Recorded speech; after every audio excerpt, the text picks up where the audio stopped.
The ship came down from the sky on a Tuesday morning. It was silver and smooth, shaped like a teardrop, and it landed in the middle of Seoul without making a sound. Within minutes, every camera on Earth was pointed at it. The Galactic Council had finally arrived. For 40,000 years, 12 alien species had ruled the Orion arm of the galaxy. They called themselves the Council, and they believed they owned the stars. When their scouts discovered Earth 10 years ago, they watched from the shadows. They studied humanity like scientists study insects. They saw the wars, the pollution, the poverty.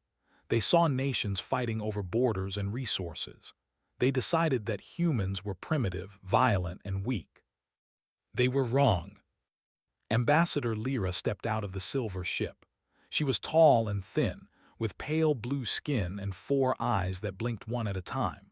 Her voice was smooth and cold when she spoke. Translation devices made her words clear to everyone watching. "People of Earth," she said, "the Galactic Council has observed your species for 10 cycles. We have decided your fate. You will surrender all weapons. You will disband all governments. You will accept integration into the Council as a labor species. You have 90 of your days to comply. If you refuse, your planet will be destroyed." She smiled. It was not a kind smile. "We suggest you do not refuse." The world leaders gathered in an emergency meeting within hours. They came from every nation, speaking different languages, carrying old grudges. But something strange happened in that room. The argument stopped. The blame stopped. For the first time in human history, every leader looked at each other and saw the same thing in their eyes. Fear, and then slowly something else. Determination. Commander Ho stood at the front of the room. He was a quiet man with gray hair and tired eyes. He had fought in 3 wars and lost friends in all of them. He did not want another war, but he understood something important. Sometimes you cannot avoid a fight. Sometimes the fight comes to you. "We need information," he said. "We know nothing about them. Their ships, their weapons, their weaknesses. We are blind." Park Jin, the spokesperson for the Korean delegation, raised her hand. She was young, barely 30, but her voice was calm and steady. "I will meet with the ambassador. I will ask questions. Keep her talking while you gather what you need." Ho nodded. "Be careful, she thinks we are insects. Let her keep thinking that." The meeting with Ambassador Lyra took place 2 days later. Jin sat across from the alien in a small conference room. Guards stood at every door, but everyone knew they were useless.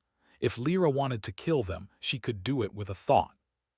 "You have questions," Lyra said. She sounded bored. "How cute, ask them." Jin smiled politely. "Thank you, Ambassador. We want to understand the terms better. When you say integration, what exactly do you mean?" Lyra laughed. It was an ugly sound. "You will work. Your strongest will build our stations. Your will serve our scientists. Your children will be taught to obey. In 3 generations you will forget you were ever free. This is integration." "I see," Jin said. Her face showed nothing. "And if we have skills that could benefit the Council, scientists, engineers, artists." "You have nothing we want," Lyra said. "You are centuries behind us. Your technology is primitive. Your art is meaningless. Your only value is your bodies and your numbers. Accept this truth. It will make the transition easier." Jin nodded and wrote something in her notebook.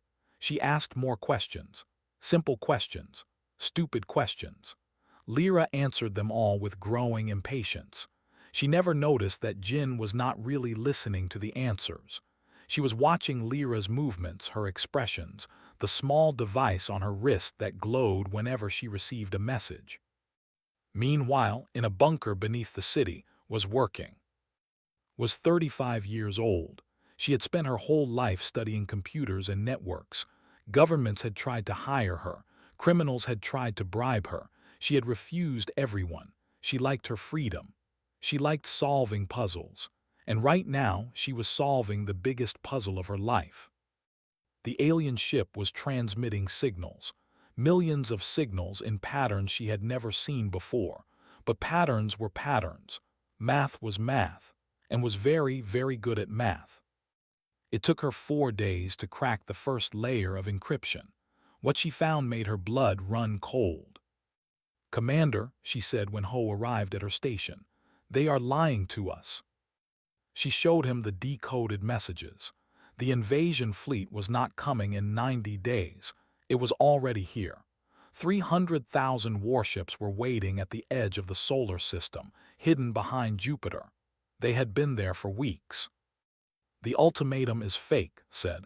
"They never planned to give us a choice. They are going to attack no matter what we say. The 90 days is just to make us weak and confused." Ho stared at the screen. His face was stone. "How many ships?" he asked. 300,000, maybe more. "And we have 400 combat-ready spacecraft. Most of them are old." Ho was silent for a long moment. Then he did something strange. He smiled. "They made a mistake," he said quietly. Frowned. "What mistake? They have 1,000 ships for every one of ours." "They told us their timeline," Ho said. "They think we are stupid. They think we will sit here and wait to die. They are not prepared for us to fight back. They are not prepared for us at all." He turned to leave, then stopped at the door. "Find me their weakness. Every system has one. Every network has a flaw. Find it." Looked at the streams of alien code flowing across her screens. Somewhere in there was an answer, a key, a crack in the wall. "I will find it," she said. Above the bunker, Ambassador Lyra finished her meeting with Jin. She returned to her ship feeling satisfied. The humans were scared and confused. They asked foolish questions and wrote notes like children. This conquest would be easy. She sent a message to High Arbiter. "Recommend accelerating invasion. Targets show no signs of resistance." She did not know that had already intercepted her message. She did not know that humanity was not confused at all. The clock was ticking. 90 days. But the real countdown had already begun, and it was counting down to something the Galactic Council had never faced before. A species that refused to surrender. The world changed in 1 week. Old enemies shook hands. Countries that had threatened each other for decades suddenly shared secrets. Soldiers from opposing armies trained together. Scientists who had competed for prizes now worked side by side. The Earth Defense Coalition was born in silence, built in shadows, and united by a simple truth. They would stand together, or they would die alone. Commander Ho worked 20 hours a day. He slept on a cot in his office. He ate cold rice and drank bitter coffee. He made decisions that would affect billions of lives, and he made them without hesitation. There was no time for doubt. There was no time for fear. "Report," he said every morning. And every morning his team told him what they had learned. The Council's ships were powerful. Their weapons could burn cities from orbit. Their shields could stop any missile Earth could build. In a straight fight, humanity would lose in hours. This was not a surprise. Ho had known this from the beginning. "We cannot win by being stronger," he told his generals. "We must win by being smarter." Doctor was the person Ho had ever met. She was 40 years old, small and quiet, with glasses that were always dirty and hair that was always messy. She had spent her life studying quantum physics. Most people did not understand her work. Most people did not need to. But now her work would save the world. "I found something," she said one night. She had not slept in 3 days. Her hands were shaking from too much caffeine, but her eyes were bright with excitement. "Look at this." She showed Ho her research. The Council's ships all used the same communication system. They called it the Quantum Link. It connected every ship, every drone, every weapon to a central command network. Orders traveled instantly across thousands of kilometers. It was fast. It was efficient. It was perfect. It was also their greatest weakness. "They are all connected," explained. "Every ship talks to every other ship through this network. If one ship sees an enemy, all ships see it. If one commander gives an order, all ships receive it. They move like one creature with 300,000 bodies. That sounds like a strength, Ho said. It is, until the network breaks, smiled. If we can disrupt the quantum link, they lose everything. They cannot communicate. They cannot coordinate. They cannot tell friend from enemy. 300,000 ships become 300,000 confused, blind, isolated targets. Ho felt something he had not felt in weeks. Hope. Can you do it? He asked. Not alone, said, I need. Was already working on the problem. She had spent 2 weeks inside the alien code, learning its secrets. She understood the quantum link now. She understood how it worked and how it could be broken, but breaking it would require something special. I call it a noise bomb, she told the team. The quantum link works because all signals are clean and organized. Every message has a specific frequency. Every ship knows which frequency to listen to. My virus will flood the network with garbage. Millions of false signals, fake orders, random noise. The system will not be able to tell real messages from fake ones. How long will the disruption last? Ho asked. Hours, maybe a full day. It depends on how fast they can reset their systems. But here is the important part. Leaned forward. The noise bomb needs amplifiers. We need to place signal boosters throughout the solar system. The more boosters we have, the stronger the effect. How many boosters? At least 50, hidden in places the Council will not look. Ho turned to Li Wu. Wu was 52 years old, a veteran pilot with more flight hours than anyone in the coalition. His face was weathered, his hands were, and his eyes missed nothing. He had been waiting for this moment. Asteroids, Wu said. The Council does not care about rocks. They scan for ships, for weapons, for signals. They ignore everything else. I can hide boosters on 50 asteroids and they will never notice. You will need to get past their scouts, Ho warned. Wu shrugged. I have been flying since before those scouts were born. They want to scan for human ships. Fine. I will fly something that does not look like a ship. He modified an old cargo shuttle. He removed the weapons, the shields, the military equipment. He made it look like space junk, a broken satellite drifting through the void. He loaded it with signal boosters and launched alone. For 3 weeks, Wu flew through the solar system. He moved slowly, carefully, like a man walking through a room full of sleeping lions. He planted boosters on asteroids near Mars. He planted them in the rings of Saturn. He planted them on frozen rocks beyond Neptune. The Council's scouts passed him a dozen times. They never looked twice. Back on Earth, the coalition prepared for war. Factories that made cars now made missiles. Laboratories that studied medicine now studied alien shields.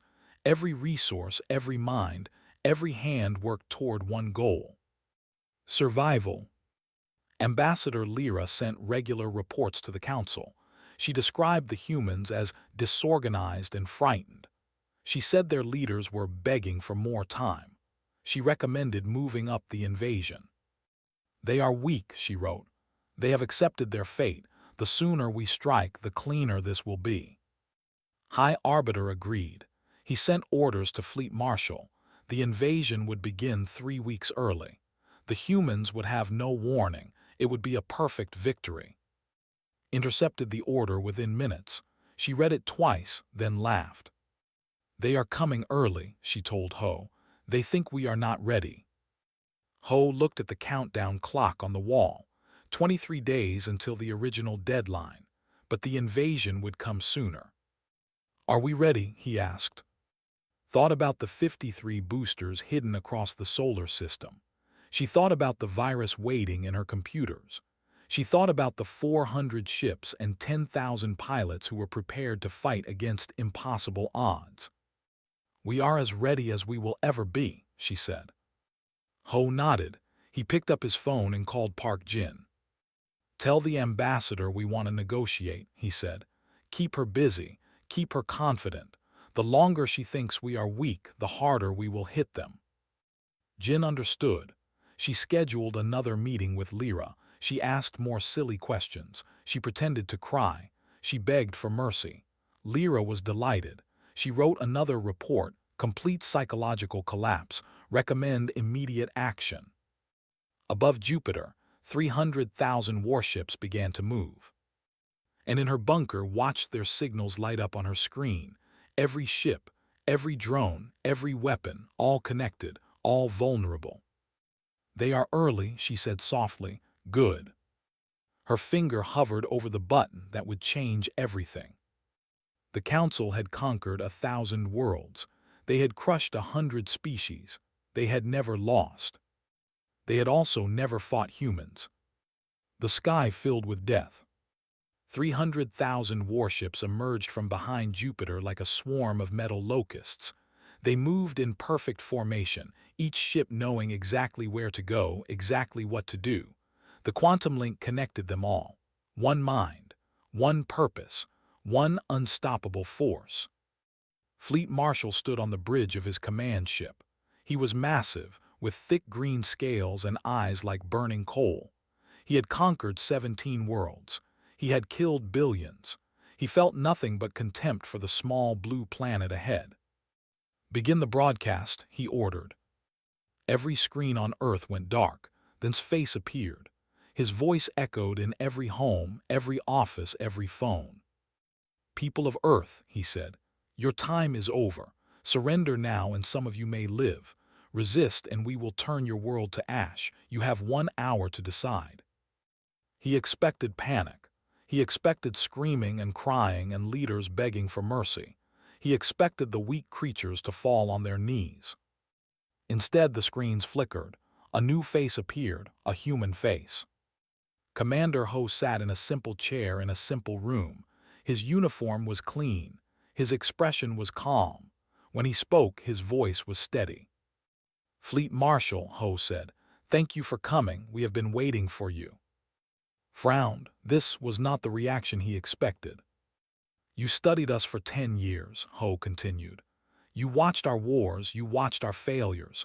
You decided we were primitive and weak. You were wrong. You are insects, growled. You cannot fight us." "Perhaps," Ho said, "but you never saw what happens when insects unite. You never understood what humans become when they have nothing left to lose. Allow me to demonstrate." He looked off screen and nodded once. In her bunker, pressed the button. The noise bomb activated. 53 signal boosters scattered across the solar system fired at once. A tidal wave of electronic garbage flooded the quantum link. False signals, fake orders, random noise, millions of messages screaming into the network at the same time. The effect was instant. On his command ship, every screen went crazy. Warning lights flashed. Alarms screamed. Officers shouted over each other, trying to understand what was happening. "Report," roared. "What is going on?" "We have lost the network, sir. All communications are down. We cannot reach the other ships." "Impossible." But it was not impossible. It was happening. Across the invasion fleet, chaos erupted. Ships that had moved in perfect formation suddenly stopped receiving orders. Captains tried to contact each other and heard only static. Weapons systems activated randomly, firing at nothing. Navigation computers gave contradictory directions. 2 cruisers collided, then 3 more, then dozens. A destroyer fired its main cannon at what it thought was an enemy target. It was actually a Council supply ship. The supply ship exploded, taking 4 nearby frigates with it. "Turn off the weapons," captains screamed. But they could not turn off the weapons. The weapons were controlled by the network. The network was drowning in noise. Watched in horror as his perfect fleet tore itself apart. "Manual control," he ordered. "Switch everything to manual." But 300,000 ships could not switch to manual control at the same time. Most of them had never used manual control. They had relied on the quantum link for centuries. They did not know how to function without it. Then Earth ships arrived. Li Wu led the first wave. 400 spacecraft, old ships, slow ships, ships that would have been destroyed in seconds against a coordinated fleet. But the Council fleet was not coordinated anymore. It was a swarm of blind, confused targets. "All pilots," Wu said through his radio. His voice was calm, almost cheerful. "Pick your targets, stay together, watch each other's backs, and remember what they came here to do." The Earth ships dove into the chaos. They used missiles, they used bullets, they used weapons that the Council considered ancient and primitive, but primitive weapons still killed, and the Council ships could not shoot back. Their targeting systems were confused. Their shields flickered on and off. Their pilots did not know which ships were friends and which were enemies. Wu flew through the battle like a ghost. He had been flying for 30 years. He knew how to read a battlefield. He knew how to find the gaps, the openings, the moments of vulnerability. He destroyed 7 ships in the first hour, not by being stronger, by being smarter, by being faster, by being human. The battle lasted 6 hours. When it was over, the Council had lost 12,000 ships. Most of them had been destroyed by their own allies. Friendly fire, collisions, systems failures. The noise bomb had turned their greatest strength into their greatest weakness. Fleet Marshal stared at the reports. His scales had turned pale. His hands were shaking. "Retreat," he whispered, then louder. "Retreat, all ships retreat." But the retreat order took hours to reach his scattered fleet. The quantum link was still drowning in noise. Ships fled in random directions. Some crashed into asteroids. Some wandered too close to Earth's remaining defenses. By the time the retreat was complete, another 8,000 ships were gone. 20,000 ships, lost in a single day, against a species with 400 spacecraft.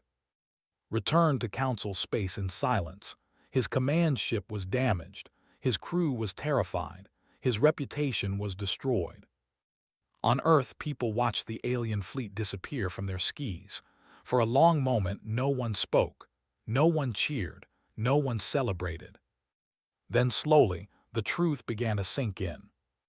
They had survived. Commander Ho stood in the Coalition Command Center, watching the last enemy signals fade from the screens. Sat at her station, exhausted but smiling. Wu's voice crackled over the radio. "All pilots accounted for. Minimal losses. We did it, Commander." Ho closed his eyes. He thought about all the work, all the fear, all the sleepless nights. He thought about the people who had trusted him with their lives. "We did it," he said softly. "But this is not over. They will come back. They will be angry, and next time they will be prepared." He opened his eyes and looked at his team. "We bought ourselves time. Now we use it. We learn everything we can about them. We build better ships. We find more weaknesses, because they will come back, and when they do, we need to be ready." Across the galaxy, High Arbiter received the battle report. He read it 3 times, unable to believe the words. "Impossible," he whispered. "This is impossible." Elder stood beside him, his ancient face troubled. "The humans are not what we thought. They are something else, something new." Crushed the report in his fist. His eyes burned with rage. "Prepare another fleet," he ordered. "A larger fleet. This time we will not fail." But deep in his heart, for the first time in his long life, the High Arbiter felt something unfamiliar. Doubt. The news spread across the galaxy like fire. The Mighty Council had attacked a primitive species. The Mighty Council had lost 20,000 ships. The Mighty Council had retreated in shame. On 100 worlds, slaves whispered to each other in the dark. Species that had been conquered generations ago, species that had forgotten the meaning of hope, suddenly remembered. If the humans could fight back, maybe they could too. The rebellions began small, a factory that stopped producing weapons, a mine where workers refused to dig, a transport ship that changed course and never came back, small acts of defiance, tiny flames that would soon become an inferno. High Arbiter did not notice at first. He was too focused on Earth, too focused on revenge.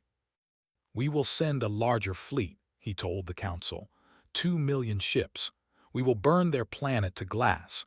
We will kill every man, woman, and child. We will make an example that the galaxy will remember for 1,000 years. But the council was not united anymore. That is exactly what they want, said Elder. His voice was tired.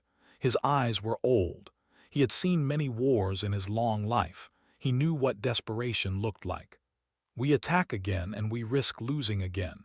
Every defeat makes us weaker. Every defeat makes the rebels stronger. We cannot show weakness, shouted. If we do not destroy the humans, every subject species will think they can resist us. Our entire empire will collapse. Our empire is already collapsing, replied quietly. Look at the reports. Rebellions on 12 worlds, more every day. We have ruled through fear for 40,000 years. The humans have shown the galaxy that we can be beaten.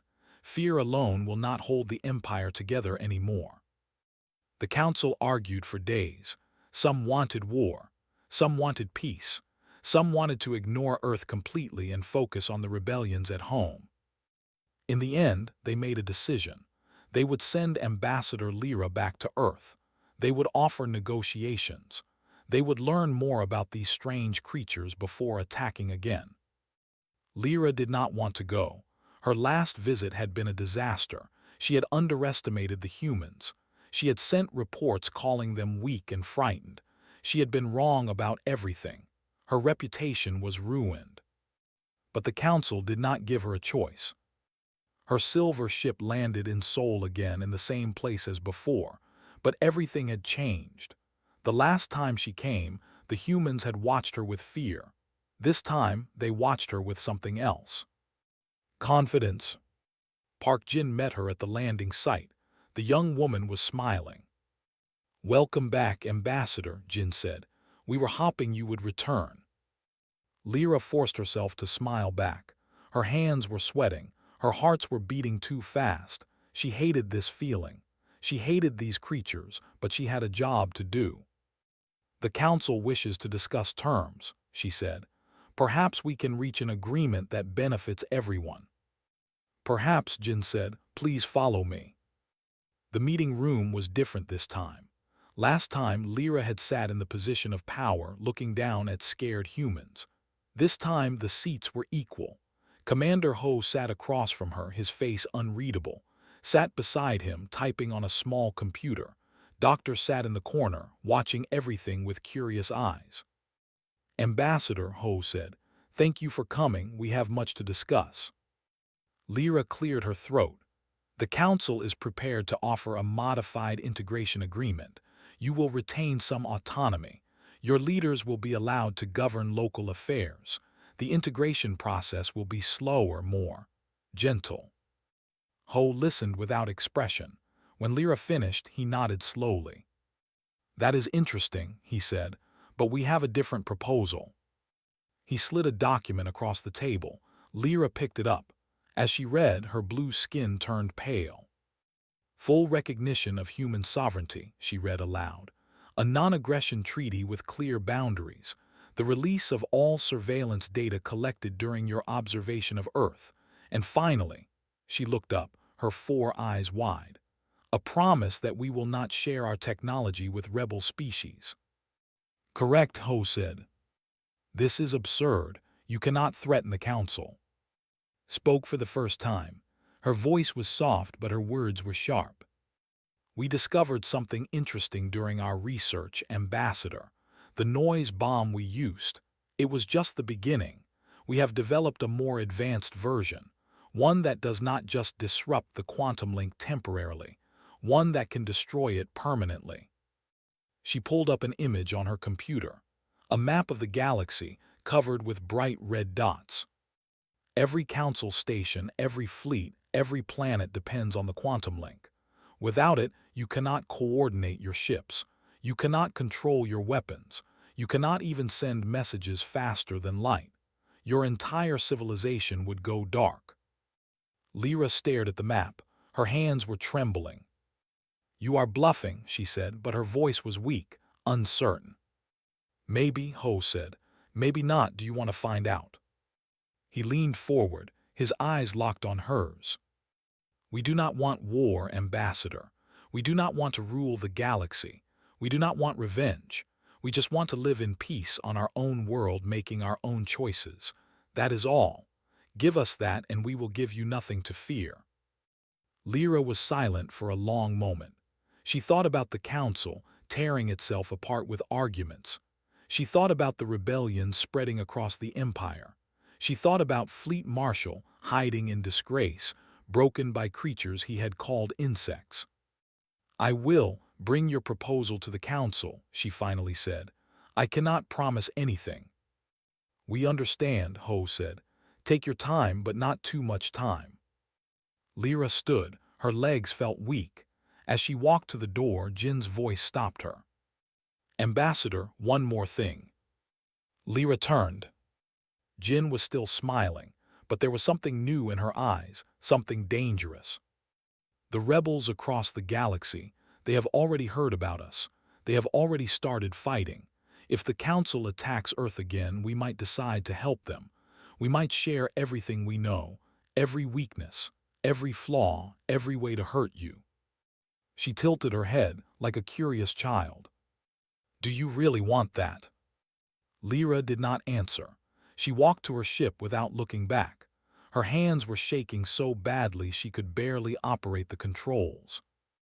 As the silver ship rose into the sky, Ho turned to his team. Will she accept our terms? Asked. I do not know, Ho admitted, but she is scared. That is a good start. Looked at her hands. I was bluffing about the permanent quantum link weapon. We are not there yet, maybe never. Ho smiled. She does not know that, and by the time they figure it out, maybe we will have something even better. He looked out the window at the sky, where the ambassador's ship was disappearing into the clouds.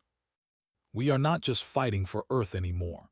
We are fighting for every species the Council has ever crushed, every slave, every prisoner, every forgotten world. He turned back to his team, his eyes burning with quiet determination. This is just the beginning. Ambassador Lyra stood before the Galactic Council for the last time. The great chamber was silent. 12 species, 12 leaders, all staring at her with a mixture of anger and fear. High Arbiter sat at the center, his fists clenched, his jaw tight. He looked like a man who had swallowed something bitter. The humans have made their demands, Lyra said. Her voice echoed in the empty space. Full sovereignty, non-aggression treaty, return of all surveillance data. In exchange, they promise not to share their technology with the rebellions. This is blackmail, growled. We do not negotiate with insects. With respect, High Arbiter, they are not insects. Elder spoke slowly, each word heavy with meaning. They defeated our fleet. They disrupted our network. They have weapons we do not understand. And the longer we wait, the stronger they become. Then we destroy them now, before they grow stronger. With what army? Asked quietly. Half our fleet is gone. Half of what remains is fighting rebellions across the empire. The humans knew exactly when to strike. They caught us at our weakest. Another attack would drain resources we cannot spare. Slammed his fist on the table. You want me to surrender, to grovel before these creatures? I want you to survive, said. I have lived for 3,000 years. I have seen empires rise and fall. The ones that fall are always the ones that cannot adapt. The humans are not like any species we have faced before. They should not have won. They should not have even fought. But they did. And now we must decide what that means. The council was silent. Lyra watched the faces of the 12 leaders. She saw anger, she saw pride, she saw fear. But slowly she also saw something else. Understanding. One by one, the leaders began to nod. The vote was close, 7-5, but it was enough. The treaty with Earth was approved. On the day the treaty was signed, Commander Ho stood on a stage before the people of Earth. Cameras broadcast his face to every nation, every city, every home. Billions watched. Today, the Galactic Council has officially recognized Earth as a sovereign world, he said. We are no longer a target for conquest. We are no longer slaves waiting to happen. We are free. The crowd cheered. People hugged each other. Strangers cried together. After months of fear and war and uncertainty, they finally had something to celebrate. But Ho did not smile. He raised his hand and the crowd grew quiet. Do not celebrate too long, he said. This treaty is not peace. It is a pause. The Council still rules the galaxy. They still enslave dozens of species. They will wait. They will watch. And when they think we are weak, they will come for us again. He looked directly into the cameras, his eyes hard. We must use this time wisely. We must build stronger ships. We must train better soldiers. We must learn everything we can about the galaxy and our place in it, because one day the treaty will end, and when that day comes, we must be ready. The crowd was silent now. The celebration had turned into something else, a promise, a commitment. We are not fighting just for ourselves anymore, Ho continued. Across the galaxy, species that have been crushed for centuries are rising up. They heard about what we did. They found hope in our defiance. Some of them have already sent messages, asking for help, asking for guidance, asking if the stories are true. He paused. When he spoke again, his voice was softer. We will answer them, not with weapons, not with armies, but with the truth. The truth that even the smallest, weakest, most primitive species can stand against tyranny. The truth that the Council is not invincible. The truth that freedom is possible. Park Jin stepped forward and stood beside him. She had been the first to face Ambassador Lyra. She had pretended to be weak while gathering intelligence. She had played her role perfectly. The universe is watching us, she said. They want to know who we are. They want to know what we stand for. Let us show them. Did not attend the ceremony. She was in her bunker, as always, surrounded by screens and code. But she watched the broadcast. She listened to every word. When it was over, she went back to work. The noise bomb had been just the beginning. She had ideas for new weapons, new defenses, new ways to protect Earth. She had a list of Council weaknesses that grew longer every day. She did not trust the treaty. She did not trust the Council. She trusted only one thing, her own mind, and she would use it to make sure humanity never had to beg for mercy again. Li Wu sat in his favorite bar, drinking alone. The TV showed the celebration, but he did not watch. He was thinking about the pilots who had followed him into battle, young men and women who had never seen real combat. Some of them had died. Most of them had survived. All of them had become heroes. A young pilot sat down beside him. Her name was. She had destroyed 4 enemy ships in the battle. She was 22 years old. You look sad, she said. I am not sad, Wu replied. I am thinking. About what? He took a long drink. About the future. We won 1 battle. 1. The Council has fought 1,000. They have been conquering worlds since before humans invented writing. They will learn from their mistakes. They will adapt, and we will have to be better. Nodded slowly. So what do we do? Wu looked at her. He saw something in her eyes that reminded him of himself 30 years ago. Determination, fire, a refusal to accept defeat. We train, he said. We learn, we get ready. And when they come back, we show them that the first battle was not luck. We show them that humans do not give up, ever. Far across the galaxy, on a prison world called Vex, a group of slaves gathered in secret. They were different species, different colors, different shapes, but they had one thing in common. They had all heard the stories. The humans, the impossible victory, the Council's shame. A young slave named Tor stood before them. He was small and weak, with pale skin and large eyes. He had been born in chains. He had never known freedom. But he knew the word now. They call it human, he said. It means more than just a species. It means hope. It means fighting when you cannot win. It means standing up when everyone tells you to kneel. He looked at the faces around him, scared faces, tired faces, faces that had forgotten how to dream. "We can be human too," Tor said. "Not the species, the idea, the spirit. We can fight, we can resist, we can be free." The slaves looked at each other. Something passed between them, something new, something dangerous, something wonderful. On Earth, the sun set over Sol. The celebrations continued into the night. Music played, people danced. For one evening, the whole world was united in joy. Climbed to the roof of the coalition headquarters. She wanted to see the stars. She wanted to remember why she had fought so hard. The sky was clear.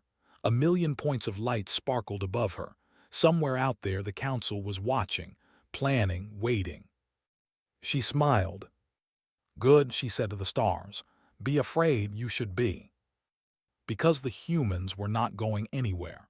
They had earned their place in the galaxy.